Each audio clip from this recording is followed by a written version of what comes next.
সুষ্ঠু নির্বাচনের জন্য যেসব জরুরি সংস্কার দরকার তা গুরুত্বের সাথে করতে অন্তর্বর্তী সরকারকে তাগিদ দিয়েছে বাংলাদেশ কমিউনিস্ট পার্টি সিপিবি।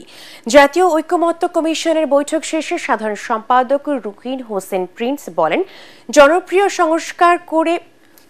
প্রয়োজনীয় সংস্কার করে জাতীয় নির্বাচনের আয়োজনে এখন প্রধান কাজ।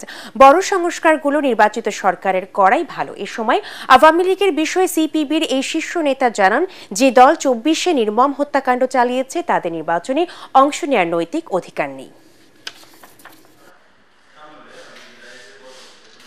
সুষ্ঠু, গ্রহণযোগ্য, অবাধ নির্বাচন করা, তার জন্য যা যা সংস্কার করা দরকার, যেমন ধরেন টাকার খেলা কিভাবে বন্ধ করা যাবে, ভয়ের রাজত্ব থাকবে না, ভোটে দাঁড়ানো, ভোট দেওয়ার সমধিকার নিশ্চিত হবে, সেই আলোচনাগুলোর জন্য কি কি করা দরকার সেইটা আলোচনায় আনেন।